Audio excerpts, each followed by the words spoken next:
नमस्कार। 27 फरवरी को, that is कल, एक बहुत अहम फैसला आया जिसके द्वारा सीबीआई का जो केस था अरविंद केजरीवाल के खिलाफ, मनोज सिसोदिया के खिलाफ और बाकी जो 20 या 22 और अक्यूज्ड हैं, उसमें कविता जी भी हैं, उनके खिलाफ कोर्ट ने उन सबको डिस्चार्ज कर दिया।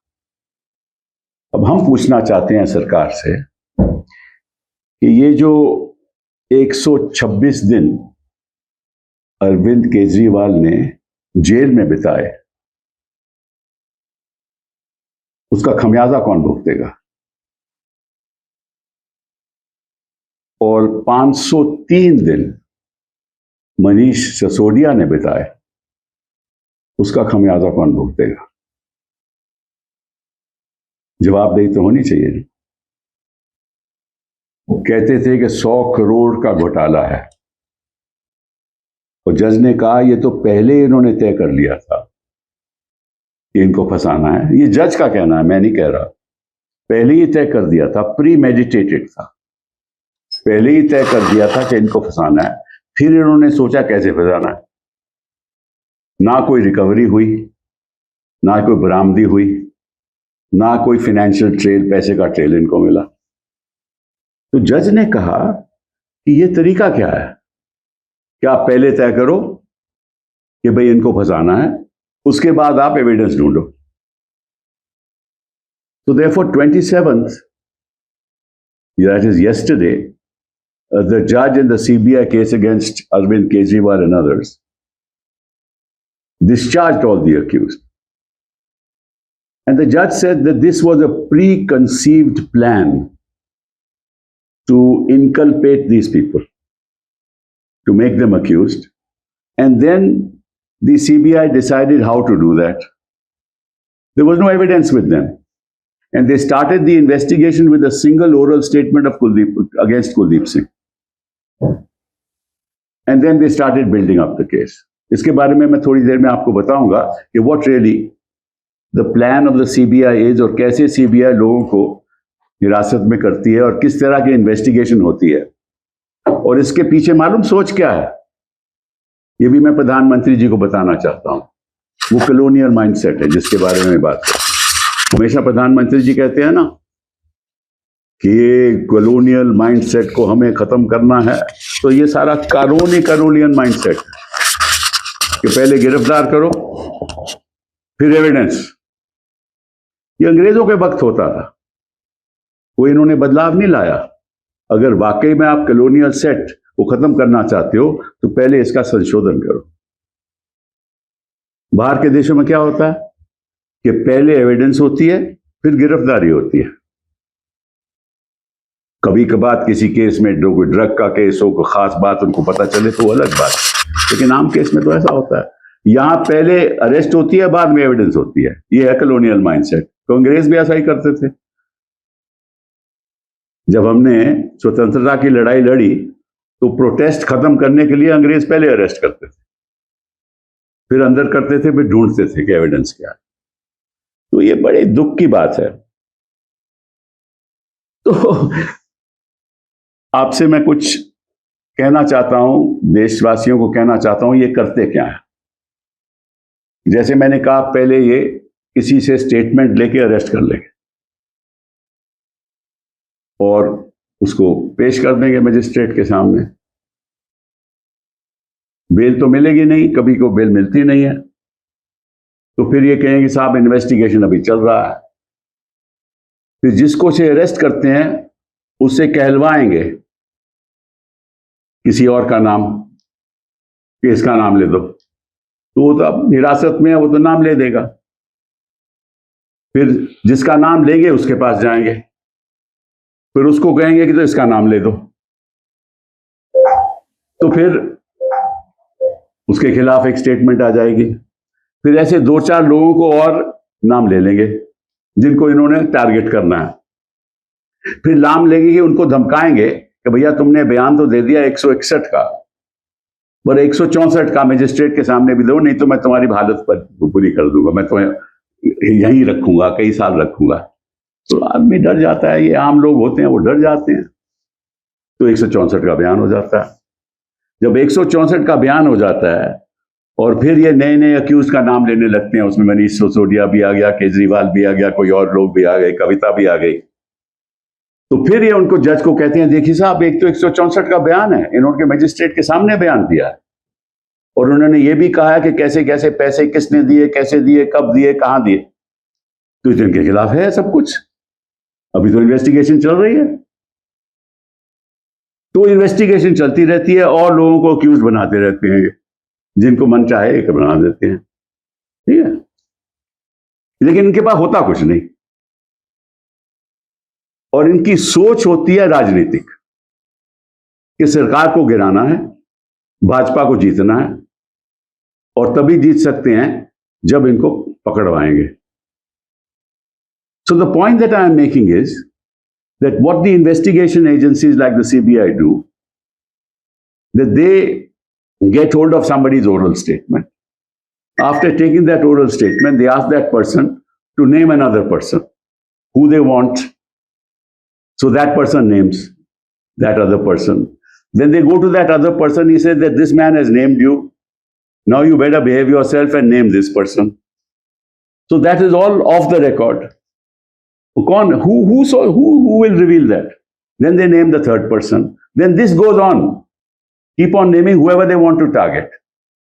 And then after that, they tell these very people who have orally told them and taken their 161 statements, they say, now you come to the magistrate and give a statement, otherwise you know what's going to happen to you. You'll never be able to get out of jail. So he gives the 164 statement. And then whoever they want to target, that person is made an accused. And then they go to court and say, see, there's a 164 statement where he has said that money was given here at this time, at this place, at this hotel, at this place, at that place. And this investigation goes on and people are in jail for 1 year, 2 years, 1.5 years, 3 years. And then, of course, nothing happens in the case. What has happened in the case against Chidambaram? Nothing. What's happened in the case against Hemant Soren? Nothing. And against Huda, that case that they had against the AGL and the allotment of the land, what happened in that case? Again, discharged. But in that process, they destroy the reputation of people. Case में कुछ होता नहीं है। हेमंत सोरेन के खिलाफ क्या हुआ? इन्होंने इनको हिरासत में रखा, फिर कोर्ट ने कहा, मैंने ही बहस की थी, कोर्ट ने कहा कि साहब इसमें कुछ प्राइमा फेशिया केस हमें लगता है कि है ही नहीं कोई, तो बेल मिल गई। लेकिन वो केस तो चलता रहेगा, वो भाषण देते रहेंगे, चाहे अमित शाह जी हो चाहे और हो, वहां जाकर भाषण देंगे। लालू के खिलाफ क्या हो रहा है? नए नए केस डाले जा रहे हैं, उसी कोई तथ्य नहीं है। मजिस्ट्रेट बुला लेगा, इलेक्शन के टाइम मजिस्ट्रेट बुला लेगा, वहां बिहार में इलेक्शन हो रहा है, कहते यहां आके पेश करो। तो ये है कॉलोनियल माइंडसेट। इसको अगर खत्म करना है मोदी जी, तो इस कानून में आप संशोधन लाओ। आप संशोधन तो लाए, लेकिन इन धाराएं में कोई संशोधन नहीं लाया, क्योंकि आपको मालूम है कि ये तो आपने इस्तेमाल करना है। They have weaponized the law. You have not amended any of these provisions because you want to use it for targeting politicians. This is what is happening in our country. Now, let me tell you another thing, which is even more important.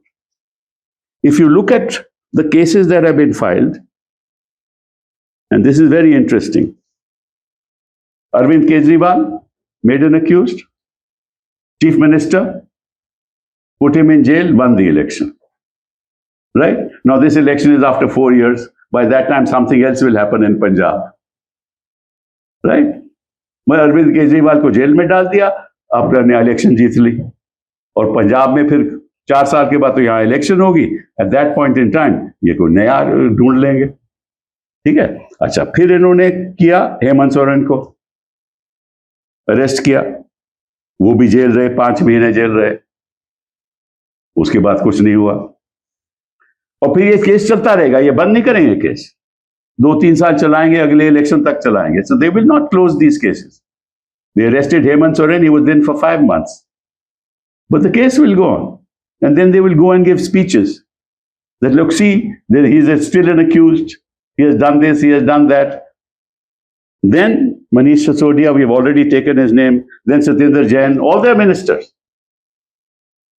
Then Bhupesh Baghel, shuru kar diya inhone. And the same exercise.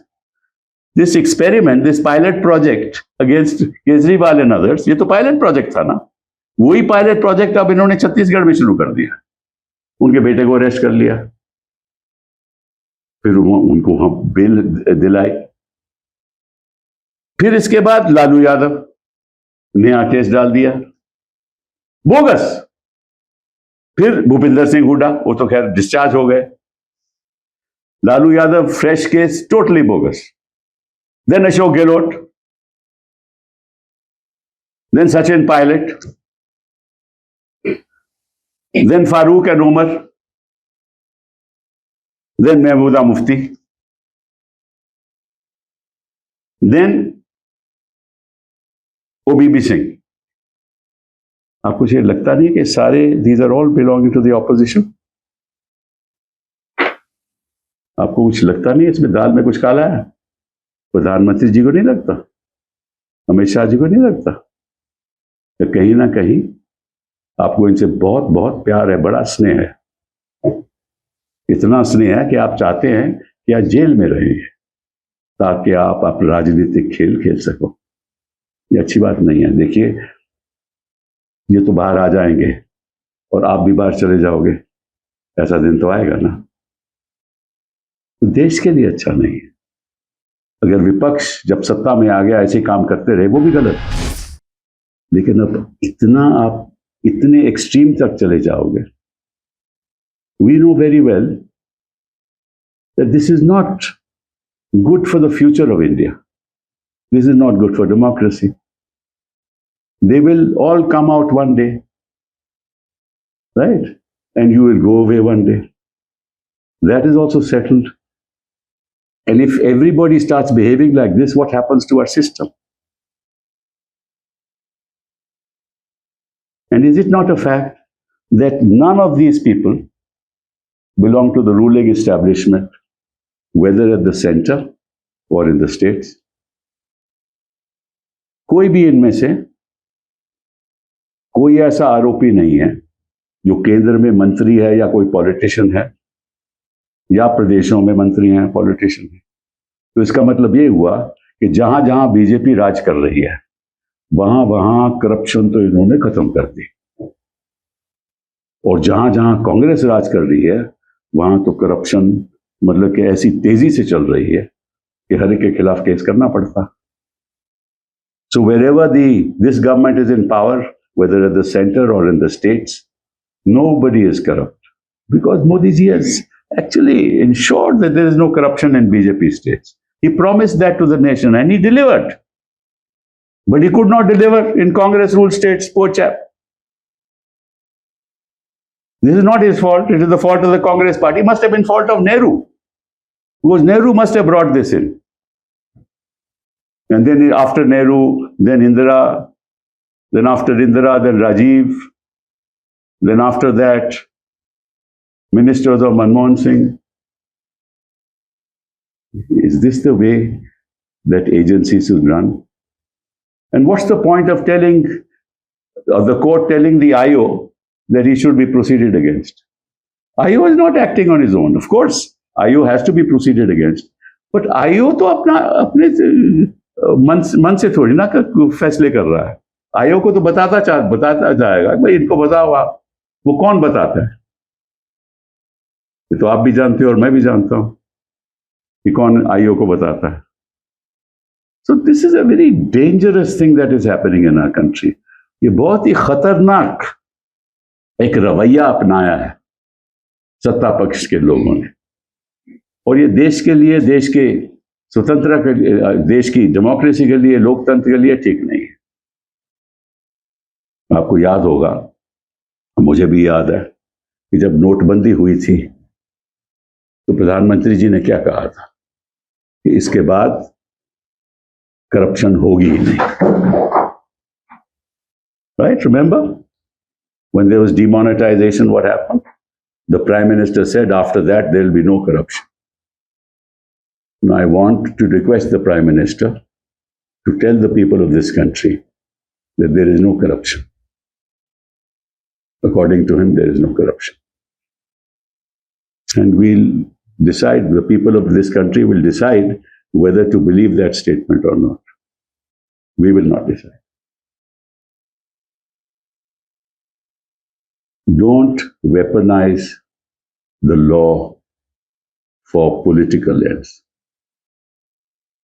कानून को हथियार बनाकर आप अपने राजनीतिक जो लक्ष्य हैं उनको सामने रखते हुए लोगों को हिरासत में नहीं करो। देश का दुर्भाग्य है कि आज के दिन, एक तो ये बात होगी, दूसरी और बात, ऐसा फैसला शायद कोई उम्मीद भी नहीं करता था, लेकिन आज के दिन भी जुडिशरी में ऐसे लोग बैठे हुए हैं और हम सारे जुडिशियल ऑफिसर्स को और देश की न्यायपालिका को, चाहे वो हाई कोर्ट हो, सुप्रीम कोर्ट हो, हम उनसे आग्रह करूंगा, ये जो ओरल स्टेटमेंट, मतलब कि बयान जो जिसका कोई तथ्य ना हो, जिसके पीछे कोई दस्तावेज ना हो, उसके आधार पे आप प्रोसिक्यूशन मत अलाउ करो।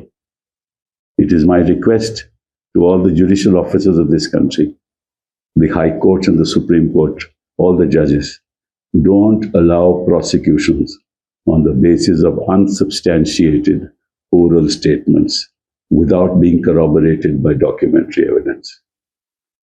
The Supreme Court, in fact, should direct the government that to amend this law and ensure that arrests can only take place once the magistrate is shown the oral and the documentary evidence. Without that, there should be no arrest. मैं आग्रह करूंगा कि supreme court ये एक direction दे कि इस ऐसे कानून में संशोधन होना चाहिए कि जब तक किसी हल्फिया, जब तक कोई बयान के साथ कोई दस्तावेज, उसकी करॉबोरेशन ना हो, उस आधार पे किसी को हिरासत में नहीं लेना चाहिए। आप सोच नहीं सकते हिरासत में होता क्या है।